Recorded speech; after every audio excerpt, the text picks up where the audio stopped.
Hello, everybody, and welcome to Geopolitical Trends, where truth matters. Excited to be with you as always. I'm even more excited today because I have a good friend of mine, Dr. Ken Hammond. So I'm going to bring him in immediately, guys, and we're going to launch into some conversation. Hi, Ken. Hi, David. How you doing? Good to have you here, and thank you for carving out time for our community here Always, always. to learn from your knowledge. So, to those who do not know who Dr. Ken Hammond is, he is a historian with expertise in Asia and the cultural and intellectual history of China. So, in other words, he is a Chinese specialist when it comes down to history. As a professor at New Mexico State University, he also teaches courses on the history of Central Asia and the Silk Road, and has also taught at China Studies program in Beijing. Make sure you guys take a look at the full bio that I put in the description. And I'll just add one more sentence here. Ken has a breadth and depth knowledge as reflected in his 36 lecture series. It's called for the Great Courses. You guys might want to check this, and I'm going to put the link for you. And this one is entitled From Yao to Mao, 5,000 Years of Chinese History. So once again, thank you very much, Ken, for being here. We're going to get into it right away because we got a lot to cover. But before I'll do this, I'd like you to just let some members of our community who are not familiar with you regarding your academic background. Sure. Well, I just retired after 31 years teaching here at New Mexico State. I'm a historian of China primarily, but as you mentioned, I teach Central Asia, Southeast Asia as well, Silk Road especially. So it's been a wide-ranging career. I got my doctorate in history and East Asian languages from Harvard back in 1994, and I've been here at New Mexico State ever since. I primarily have worked in the history of the Ming Dynasty, and especially in the 16th century, looking at the intersections between intellectual and political culture, things like that. More recently, I've been working on historical political economy in China and how that relates to urban history, the development of commercial markets, urban spaces, things like that. So a variety of interests. But I've spent a lot of time in China, lived in Beijing from 1982 to 1987, and traveled there pretty much every year until 2019. The last time I had been in China was in November of 2019. Until 3 weeks ago, I was lucky enough to go over this summer, and I spent about a week in Beijing, and then I taught for a week at a summer school at Shandong University down in Jinan, the capital of Shandong province. So, that's just sort of a general intro. I've written a lot of books and articles and things like that. And I've also been involved, especially in recent years, in sort of activism to try to promote better understanding between the United States and China. Obviously, we live in a time where the relationship between China and the United States has become rather tense and contentious. And I think that it's important that Americans have a better understanding of the realities of China and the ways in which it would be good for us to be working collaboratively and cooperatively rather than in a kind of adversarial relationship. So that's just putting both the academic and other cards on the table. And so let's just take it from there. Well, great. So to those who first time meeting Dr. Ken Hammond, here you heard it from him directly as to his background. So things will make sense to you when we talk about the issues we're going to talk about. Speaking of, you mentioned, Ken, your books, by the way, which I have a picture here of some of your books you published. Guys, you might want to really, if you get a chance, if you want to be sort of well versed into the Chinese history, you might want to take a look at some of Dr. Hammond's publications right here. So, and I think I already put the link in the description where you can get this book. So this is if you want to increase your knowledge regarding this. All right, Ken. I would like, and by the way, guys, Ken and I, we call each other on a first name basis. So just for you to know, that's how we communicate. So I would like to start, Ken, with the idea of just the where I'm very surprised in a good way that the Chinese literally took stand regarding what's going on in Gaza.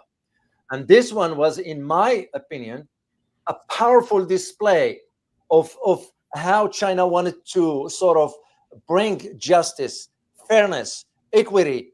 But on the other hand, it exposed the US double standards regarding human rights and freedom and democracy when we see in massive starvation in what prompted China, in your opinion, given its history, to really move forward with taking stand now? Because that's the only country that is now calling for the arrest of the Prime Minister of Israel.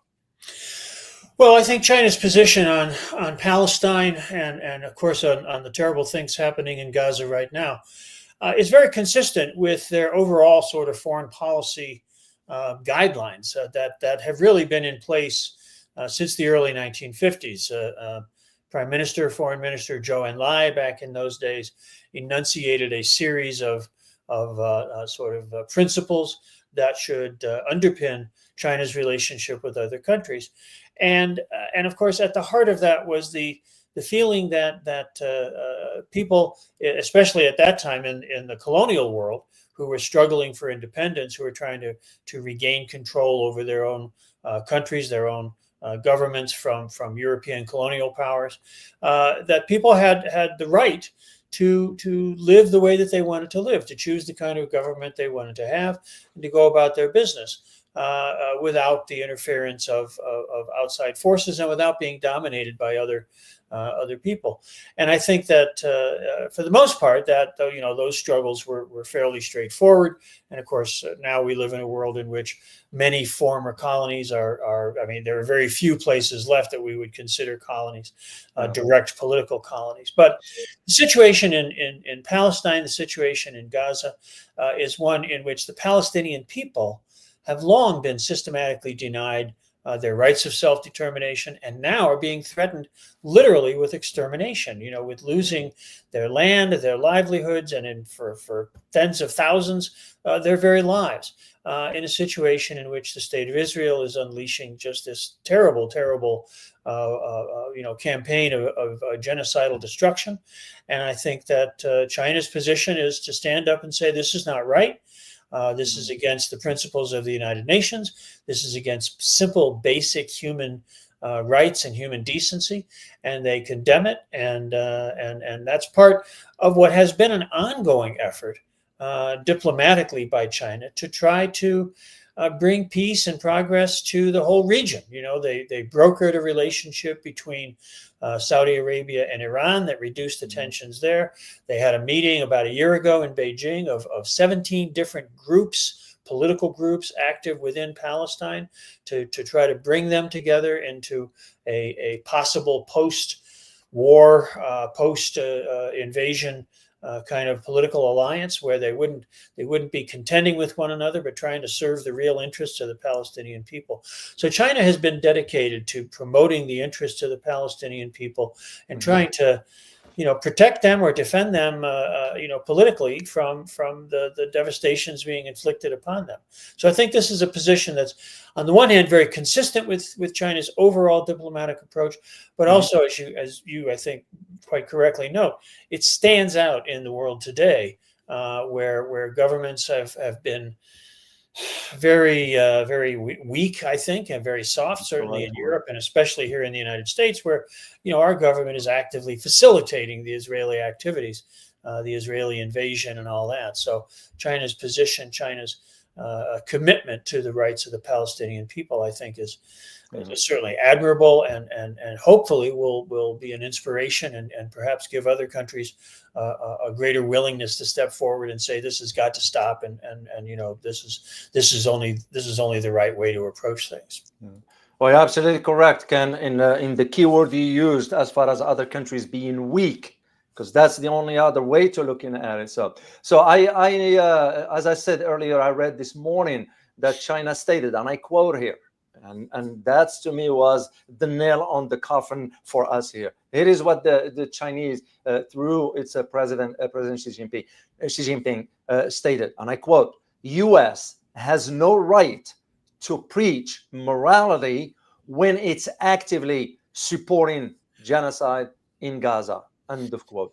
And this can aligned with what you said earlier regarding that is calling for the rest of the world to step in. That is calling for the Israelis to stop this kind of atrocities. And this was disclosed through the press release by I think it was the Chinese mission at the United Nations, when it stated, and I quote: "We strongly call for an immediate and lasting ceasefire in Gaza. Military means cannot achieve a lasting peace." So guys, I'm going to put the link for you in the chat box. You can read up this later on, because I need to keep my conversation with Ken regarding other aspects here. So now, with this statement, Ken, what message is China sending, not just regarding the lack of fairness, lack of justice within the international organizations? What I'm focusing on here is what message is China sending regarding the new multipolar order? Yes. Well, I think this is we've talked about this before, David, in some other contexts, but what's happening in the world today is a truly world historical process of global reconfiguration.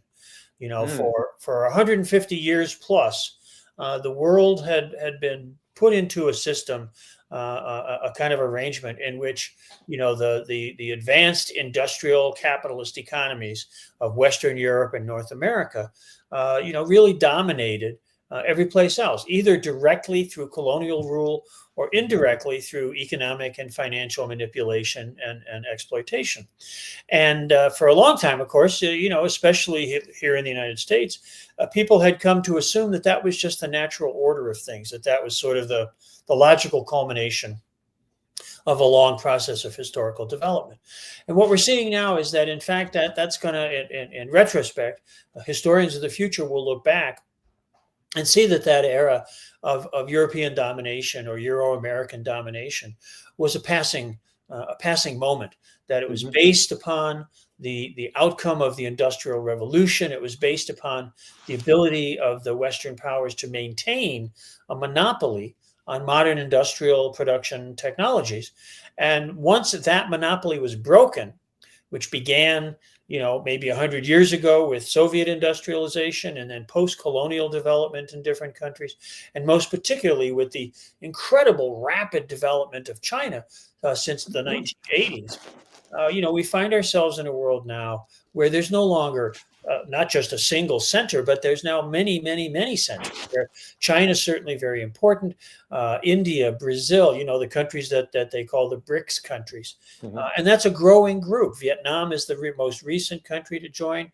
Certainly Indonesia, Malaysia, and Asia. These have become very powerful, productive centers. Countries in Africa, countries in Latin America, developing their economies, becoming centers of productivity, centers of innovation, not just in the old industrial capitalist core, but all around the world.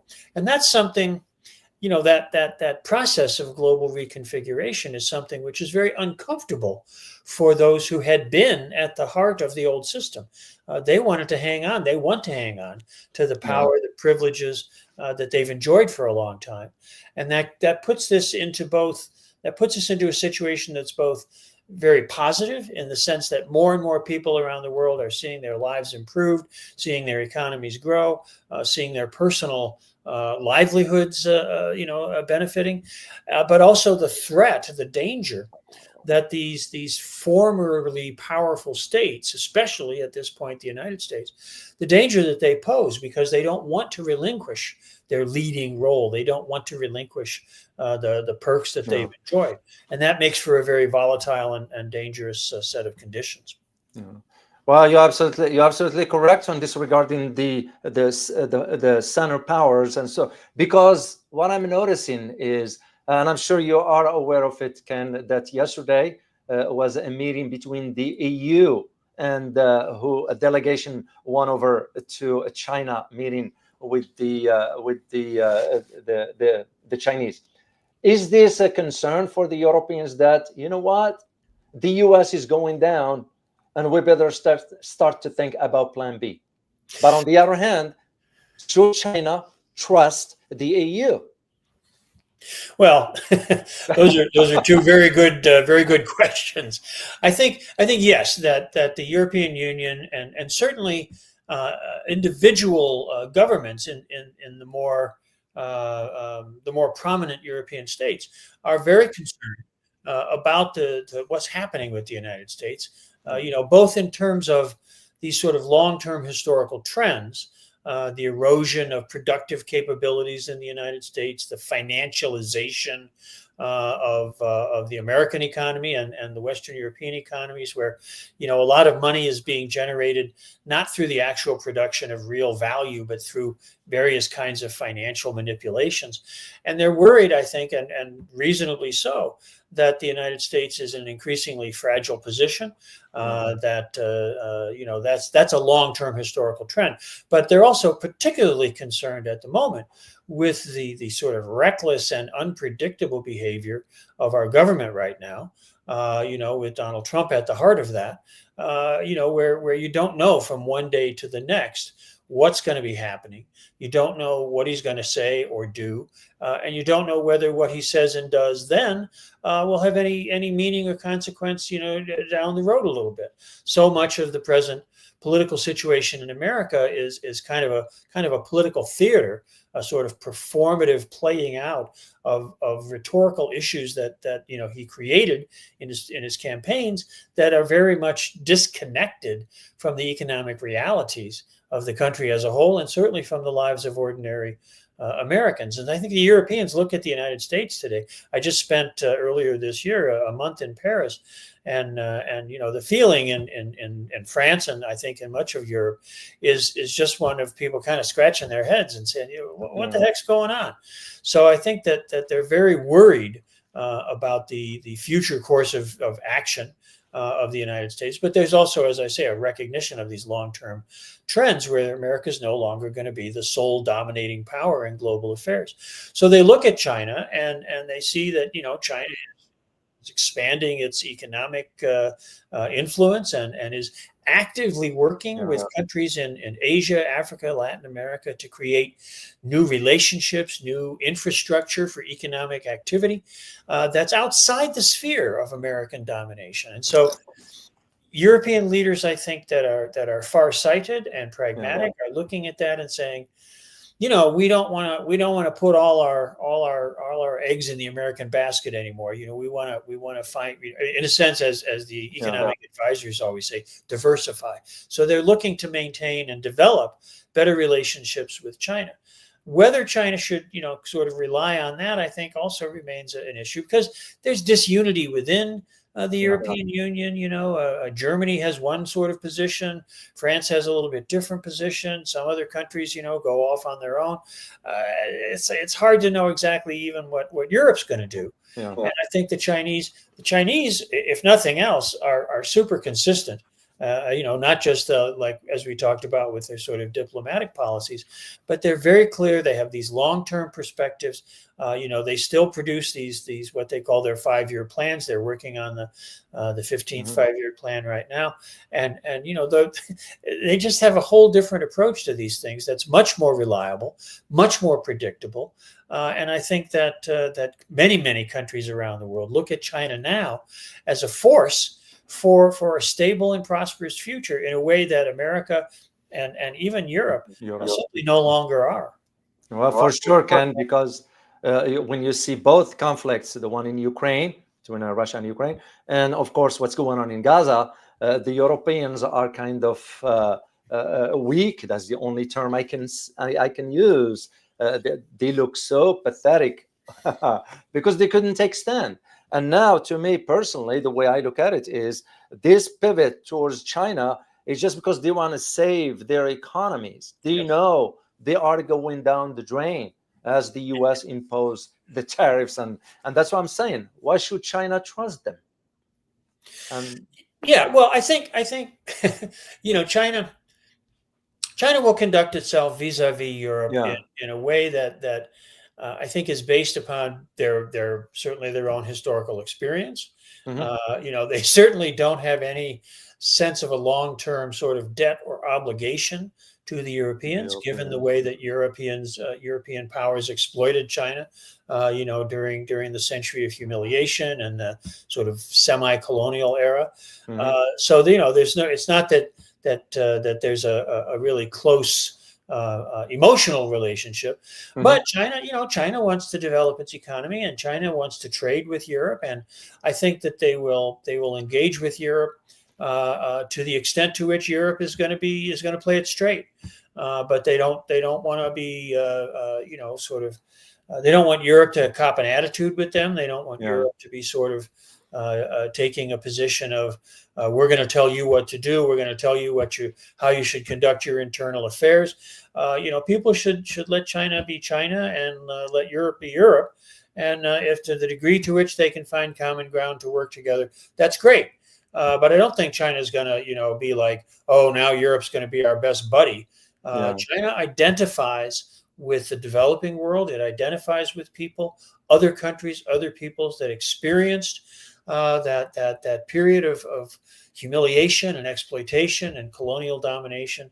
That's a shared historical experience with the Chinese people, and so they feel a much greater degree of solidarity, of empathy, of commonality with countries in the developing world than they do certainly with the former colonial powers. Well, let's hope the European will negotiate with in an honest faith with the Chinese. We'll see how that's going to develop. Yeah. Let's go back to our stand in China regarding the Gaza, because I want to touch on some historical aspects of this.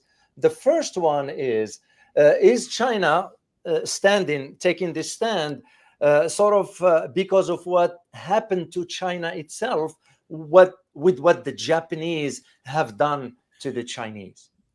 That's Sure. I important. think that China's historical experience of being dominated and exploited Yeah. by foreign powers. Mhm. Of course, they see that as analogous to this. I mean, you have the Palestinian people Mhm. living in their homeland when newcomers are arriving, backed up by the power of the West. The United States has been deeply involved with the state of Israel since its creation in the late 1940s, and this situation where they've had their land taken from them, they've been reduced to a subject population, Mhm. they've been confined in territories that are marginal, shall we say the least, to their traditions. Mhm. And now they're being systematically, almost exterminated. And so, I think that China looks at that and sees some of the ways in which, certainly during the Second World War era, the Pacific War era, Japanese imperialism inflicted terrible things on Chinese people, and that historical memory is not lost in China. And so there's a sense of a shared subjectivity, a shared experiential awareness, just I think at a very gut level, and people that I've spoken with in China, looking at that situation, they feel very strongly about it, and I think that that's reflected in the sharpness of Yeah. the language. Which remains, within sort of diplomatic parameters, but is pretty stark and pretty straightforward, and not framed in any kind of ambiguous way, as in contrast with the efforts of other governments to sort of try to sound like they're taking a stance. We're not. This is unacceptable, they'll say, or this can't go on. But there's nothing there to sort of back that up. There's nothing there. There's no position of outright condemnation, of calling it a genocide, of calling it what it is, and saying that this has simply got to stop. And of pursuing that, through the Security Council at the United Nations, China has voted, in support of the Palestinian people every single time things have come up. As the United States continues to veto resolution after resolution, simply calling for a ceasefire, simply calling for a halt to the daily murder of Palestinian people by Israeli forces. I think that that's based in large part on that sense of a shared historical experience that the Chinese have, certainly at the hands of Japanese imperialism. Yeah. But if we are to go back, Ken, if we are to go back in the Chinese history, way back, let's go to the 16th century. That's your era of concentration. Was there a similar incident or event that took place, whether with the end of the dynasty, which I do not know how the end of that dynasty was? Was it a peaceful transition, or was it a chaotic one? It was very chaotic. Was it chaotic? Yeah. There's not really. It would be hard to identify a situation that quite paralleled what's going on, with Gaza today, or the Palestinian people today, in the sense of China expressing the Chinese state or the Chinese people expressing a kind of solidarity with a land far away. It is true, certainly, that in Chinese history there are a number of instances in which China went to the aid of its neighboring countries. In the 16th century, you mentioned that there's something in Korea called the Imjin War, which was a war to resist invasion by Japan.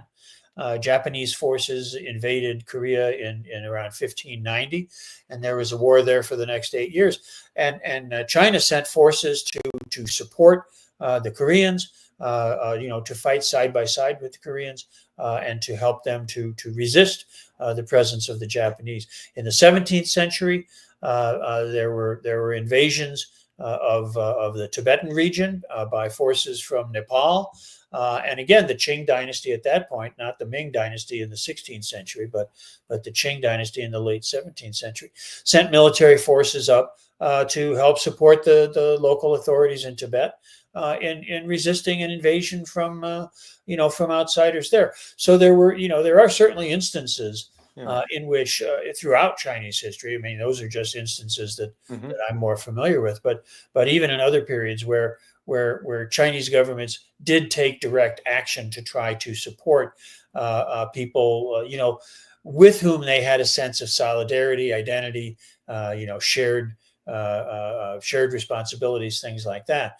But nothing quite as sort of straightforward in terms of people far away expressing that kind of solidarity. But I think it grows out of that same historical period of trying to uphold just sort of basic standards of sovereignty and respect for the integrity of a distinct people, a distinct population.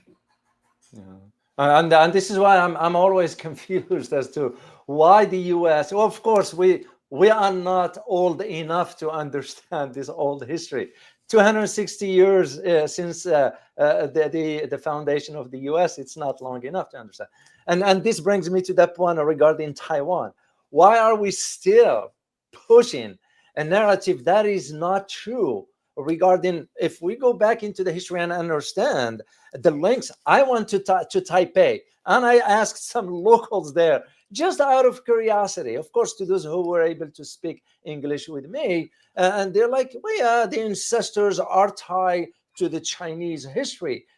And to me, the U.S. is still pushing this narrative of the Taiwan is separate from China. It just doesn't make sense to me. So why are we pushing this narrative that we know it's not right and it's not correct?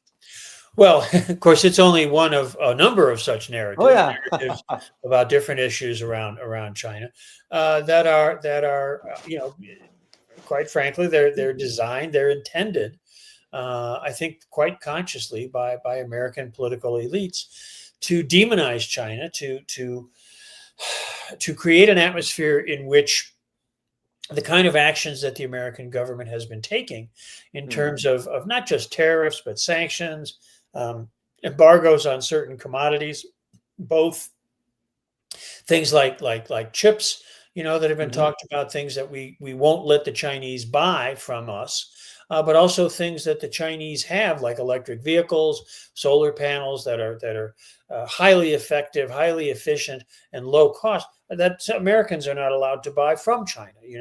Yeah. All as part of an effort to try to at least slow down, if not derail, China's development. Because again, as we talked about a little bit earlier, as a really central part, a really significant component of this process of global reconfiguration, China obviously is a very important force emerging in the world, and really, we're returning now to a kind of decentralized, multi-centric world order that's people 200 years ago or 250 years ago would have found quite familiar. The world in the 18th century and for 1,000 years before that was not a place where there was one single center of economic or political power. There were many. China was a very important one then. Chinese goods were valued all over the world. Merchants came to China. Chinese merchants went out into the world, for all kinds of things, tea and silk and ceramics and all kinds of products. So that's a normal, if we look at it in terms of larger historical frameworks, that's a more normal pattern. This idea of the domination of the West and all that. That's just that in the long run will just be a blip. But again, America's not comfortable with that change. And so if they see China as at the forefront of that. And so if they can slow that down or derail that, then that may give America a chance to hang on to its power, But I, personally, I think they're on a fool's errand with that. And I think that, they're trying to hold back the tide of history, and that's just not going to be happening. Yeah. And that's usually the shortfall of our lack of understanding, because we don't, whether you agree with me on this, Ken, or not, but I feel that we, and I speak for, some of us, I shall not generalize, we are poor readers of history. We don't read much. That's why we are not understanding what's going on in the world, and we think that the world will have to think the way we do, which I don't think so. That's very true, and the American government in particular has been working very hard to control the narrative, not just around China, but about the world at large, but especially around China, shutting down things like the Confucius Institutes that used to bring people to America to teach the language, so that Americans would be able to perhaps read or watch Chinese TV or get on the internet with Chinese people. They've shut all that down. They don't want Americans to know about China, to know about the realities of China. When I was in Beijing recently, I stayed at a very nice hotel, Crown Plaza Hotel, up in the University District in Beijing, and rooms there, that 15 years ago, when I used to go to China a lot with American educational groups, rooms there would cost $300 or $400 a night. Now they're about $120 a night, because so few Westerners are going to China. America has generated this scare narrative, this rhetoric of fear and concern. That tourism and educational exchanges and all this, they're way down, and that's part, I think, of a very conscious effort, not just under Trump, but under the Democrats as well, to curtail a direct experience, direct encounters between Americans and Chinese. And of course, most Americans, the vast majority of Americans, they can't read Chinese. So they're not going to be looking at newspapers or magazines or books or anything like that coming out of China. And of course, there's this mythology that, everything is censored and everything is very, very narrow and limited. But that's, you go to China and you go to a bookstore or a newsstand, and it's obviously just completely nonsense. So I think yeah, it's not just that Americans don't read history, although certainly we live in an increasingly anti-intellectual culture, and a culture in which simple, the narrative attention span of many Americans has been drastically curtailed. So sitting down and reading an in-depth historical analysis, something most people simply don't do. They get their knowledge, their information from fragmented sources without much verification on the internet or from mass media or things like that. It's not a situation in which we have what I think we would like to think of as a well-informed electorate. We find ourselves with a citizenry that has been made vulnerable to a variety of manipulations that are carried out, not just by sort of weird actors out in the environment, but by our government and powerful information producers, within American elites. Yeah. Well, I was in China last year, Ken, and I tell you, what I experienced was incredible, and I could also reach the conclusion as to why the U.S. government will not want the masses here to know what's going on in China as far as the developments. I'll give you just a quick example. I got on a maglev to get to the airport in Shanghai. You know how long it took me? 8 minutes. Yeah. I timed it. 8 minutes. And I asked the basic question, because I did a short video on it. And I said, why don't we have a speed train like this in the US? We are the richest nation on earth. Why aren't we having this? And to me, I drive to Houston. Takes me 4 hours to just get to Houston. Yeah. 4 hours to get back. So here is my day. Just went on a highway, basically. Yeah, I mean, the things that China has achieved, what you see and what you feel, on the streets of Chinese cities, and it's not just like Beijing or Shanghai. I mean, I just spent some time in Jinan, which is, it's a big city by American standards, but in China, it's a pretty average kind of town, and yet, it has amazing infrastructure and services and it's just the livelihoods of the people. You see people on the street and they're healthy and happy and well clad. I mean, everything. It's just this fantasy of China as this land of oppression and fear, and it's nonsense. No. But unless Americans have the experience of going there and seeing that, or at least having an open and honest flow of information, Americans are very vulnerable to the narratives that are foisted upon them. And I think that's very dangerous. Because it gives American politicians kind of a free hand. You were talking about the Taiwan issue, and certainly that's a situation in which nobody in Taiwan, nobody on the mainland, wants a war over Taiwan. That would be terrible. It'd be destructive for everybody. It wouldn't be in anybody's interest. The only people who think that stirring things up, trying to foment some kind of independence movement in Taiwan would be a good thing are American politicians. And it's short-sighted, it's dangerous, it's reckless, it's irresponsible. But they don't care about that because they can use that both to sort of promote their campaigns of China bashing and also as part of their domestic electoral strategies. Look how tough I am. Look, how belligerent I am. I'm such a powerful figure. You want to vote for me and you want to take, keep me in Congress or keep me in the Senate or whatever. It's in many ways it's quite pathetic, but it just reflects the realities of the sort of degraded political system that we have in this country today. Well, it's becoming very now evident as to where our system is. Excuse me.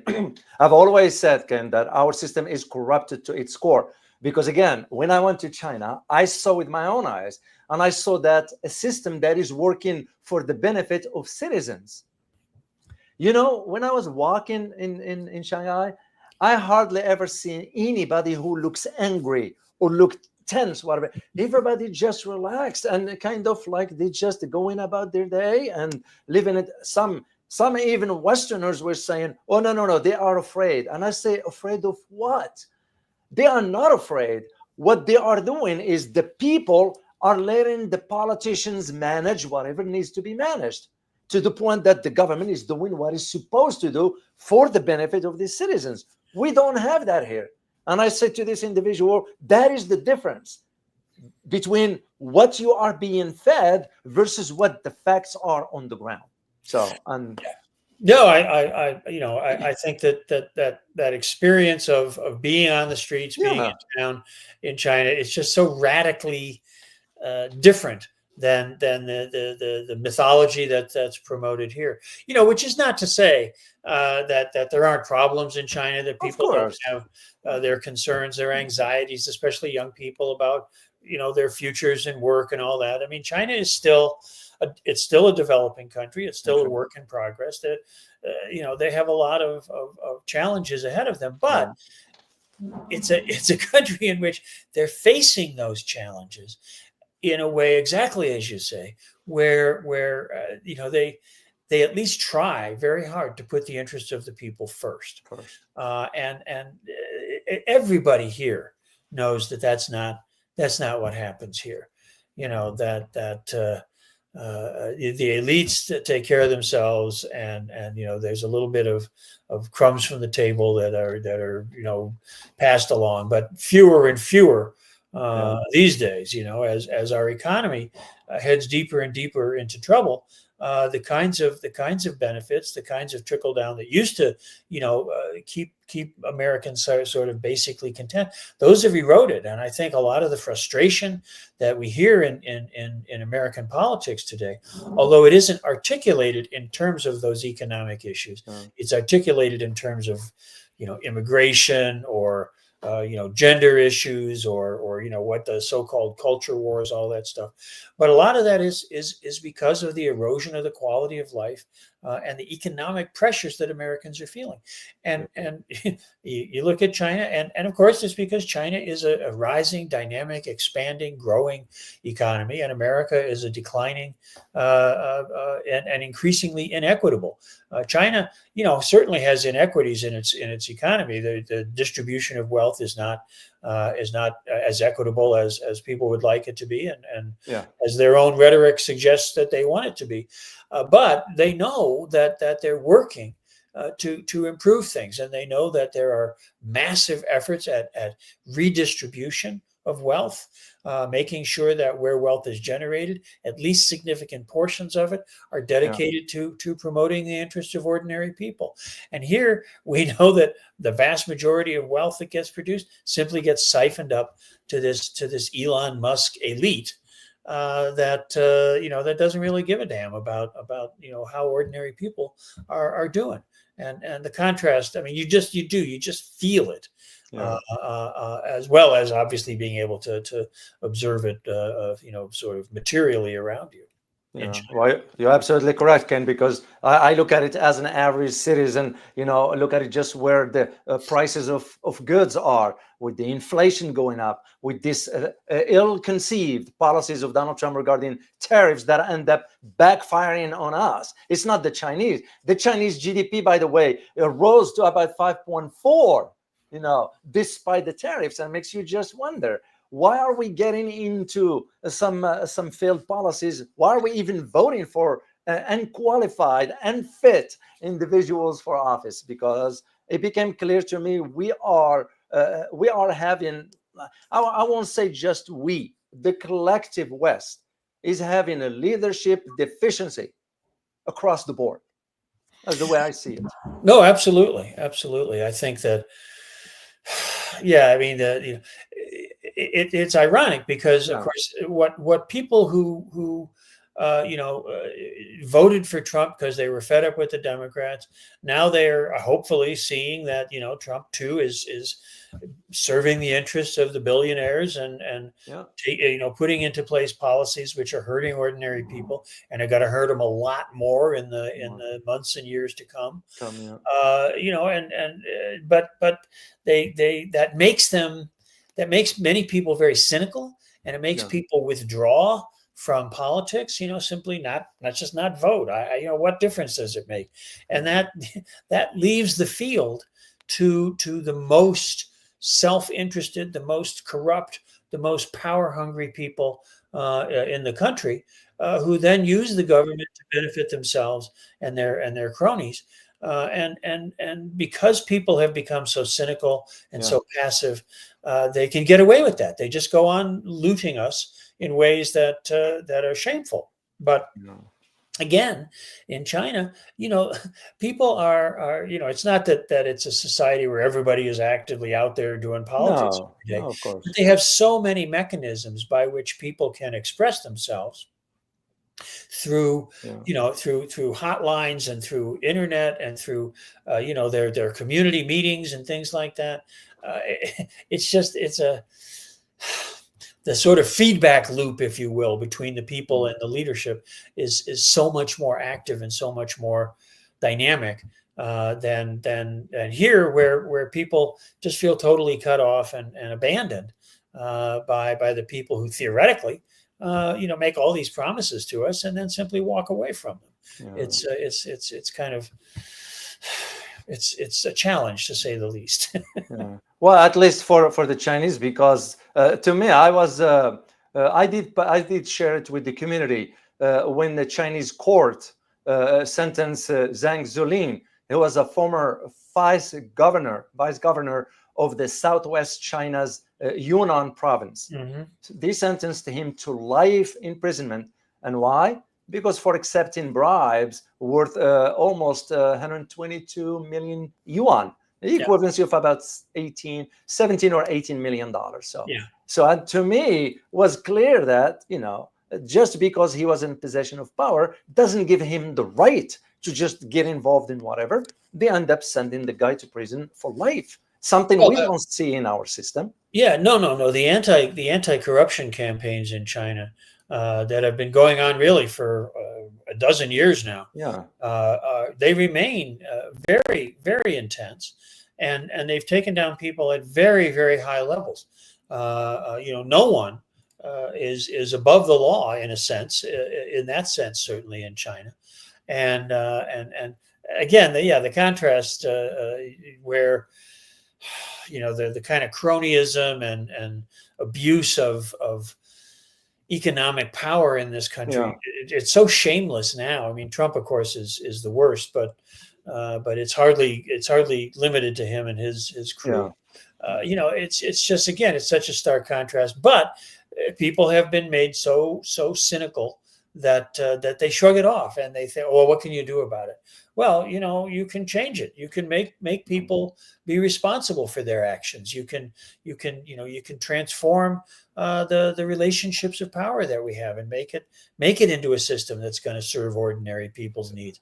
But people don't believe. A lot of people don't believe that that's possible. And I think that for those of us who do, for those of us who think that we need that kind of change, that's the biggest challenge: is to get people to overcome that sense of cynicism and passivity.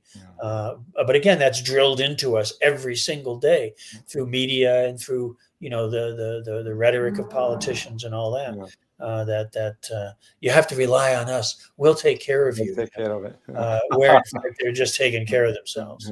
If I were in charge, Ken, the things I will do, I'm not going to say it here on a live TV, on a live show. You know what I mean? That's how I will handle that. There is no prison for a year or 10 or whatever. I'll take care of it the next day once it's proved that the person did get involved in. But on a different point, Ken, while we're talking about the justice and fairness and so forth, I've had a chance to read some white paper coming out of some think tanks in Washington. Of course, the arguments regarding China wants to take over the world. That is the argument. So, however, I kind of just thought about, what if asking the question differently? What if China has like some sort of a different vision for how to shape the world that is sort of more just, that is more fair, that is more equitable, that has some sort of human dignity and so forth? Will I be wrong in this assessment if I am to say that China does have some sort of a sweeping vision? I think they very much do. I think that the Chinese leadership has developed a series of sort of global initiatives, I suppose you could call them. And some of those are very straightforward economic campaigns, something like the Belt and Road Initiative, this massive program of infrastructure investment to promote, trade and exchange and communication, between China and developing countries and amongst those developing countries themselves. Port facilities, railways, pipelines, all kinds of things that are going to give developing countries in different parts of the world the ability to enhance their own economies and improve the livelihoods of their own people without being centered on the West and on some power that's trying to simply dominate and extract from them. Those are benefits of mutual or relationships of mutual benefit. China's not doing it as a philanthropy. China's doing it, to invest and to improve their own future economic situation as well. But it's what the Chinese like to call win-win kind of stuff. So you have some things like that are direct, just basic economic development. But they also have, and actually when I was in China this time, there was a lot of discussion about this, something that they're calling the World Cultural Initiative, which is designed to promote cultural diversity and respect. And they're very clear about this. They just had a big conference about this in Beijing a few weeks ago, where people, I think, from 140 different countries came. Wow. and talked about a range of issues. But the idea is the terminology, I guess, at the heart of it is that the strength of the world is in the range and variation of cultures, and that different cultures bring different strengths to the global system, to the sort of world culture, if you will. And the idea isn't to develop a single unified sort of monolithic world culture that's consistent everywhere, but instead to embrace the diversity of cultures, to respect local traditions, languages, all this kind of stuff, in a way that both strengthens those distinct cultural identities, but also strengthens their cooperation and collaboration in shared development for the future. And it's a complex process, which needs to be thought about in as the Chinese like to say, in a dialectical way. Yeah. But it's that kind of vision, I think, is just what you're talking about. That it's a global vision, not of domination. Dominant, yeah. So the Americans, we've always thought, I certainly in my lifetime, the mythology has been everybody in the world wants to be American, like an American. They want American culture. They want American things. They want, we want to export our culture everywhere because everybody should be just like us. It's almost the total opposite of that. That what's going to make the future viable, successful, strong is the diversity of cultures that then can come together and collaborate and cooperate with one another without losing that which gives each of them their distinctive qualities and strengths. Yeah. Well, that's for sure. It's more evident now than ever, at least for the last 40 years, in my opinion, watching how things evolved. And as one who was inside the government in Washington for quite a while, it's becoming more evident now. You mentioned U.S. overseas, people just shrug their shoulders because they're saying, what credibility the U.S. has anymore? Yeah, it's sad to say, but it's also a fact. You look at exactly what's going on in Gaza or other places, whatever. Why are we turning a blind eye on what's right? And this is what now made me surprised about the stance of the Chinese, that they take in this position at this time. And this will leads me to my next question, Ken, and this one has to do with the role of China in the new multipolar order. How do you see it? Well, obviously they're going to have a prominent role, just economically, but also I think what China says these days, I think, is very interesting in terms of their sense of that role, which is that they're not trying to impose their model, if you will, their system, their way of doing things on other countries. They're very clear. And this, again, this is one of the fundamental principles of their foreign policy that goes back to the 1950s. They talk about the respect for sovereignty and the integrity of other countries, and non-interference in their internal affairs. Okay. And so what that means is, they're not telling a country, if you want assistance from us, you have to reshape your government. You have to adopt policies which are consistent with what we want you to do. That's been the model in the West, forever, it seems, in some ways, certainly since World War II, imposing conditions. The IMF or the World Bank, if they're going to go in and loan money, they say, well, you have to have these austerity programs. You have to cut back on social spending. You have to do this, that, and the other thing. China doesn't do that. Now, ironically, or perhaps it's not ironic, but intentional, China gets criticized for that. Because it's, they coddle dictators and things like that, because they won't go in and say, we'll be happy to help you with economic development, but you have to, get rid of your form of government and adopt one that's more to our liking. They simply don't do that. So sometimes I think that they do wind up engaged in development projects in countries where the governments are not perhaps the most desirable from certain points of view. But China's position is, look at the successes we've had. Look at the kind of system we have. Look at how it works. Look at what we've achieved. If you think in wherever you are, whatever country you're in, if you look at that and you think, look what China's accomplished, maybe that would work for us, or maybe aspects of that would work for us. Great. We'd be happy to provide advice, or, you can learn from our experience, but we're not going to require that. We're not going to say, it's our way or forget about it. Right. And I think that's the role that China is going to play in this emerging multipolar world. You look at an organization like BRICS. And China was one of the original 5 members of that. But China doesn't dominate that. China's not, telling the other countries, well, this is what you're going to do. China's one country among others, and it plays its role, and that's great. And I think that's the kind of conduct that we're going to see from them. And we see it already, and we're going to continue to see that in years going forward. One of offering a model, but not imposing requirements. And I think that's that personally, obviously, I think that's a great way to operate. Very interesting. We come in at the top of the hour here, and I am mindful of your schedule, Ken. So I'm making sure of that. So I have one last thing to address with you here before I let you go. Yesterday or the day before, I did a survey for our community right here. And one of the questions I asked was, given the chaotic and the failed policies of the US, will America allow China to surpass it economically?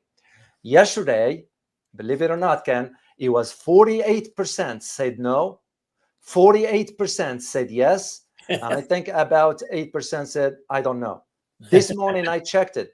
45% said yes, 49% said no.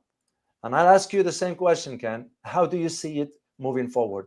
Will we engage in a military based on the Thucydides trap theory? In other words, we will end up in a conflict, or we'll be sort of accepting and admitting that, you know what, time for another power to rise, and we have reached the end of the journey for us. Well, I don't think we can expect American politicians to be quite so pragmatic.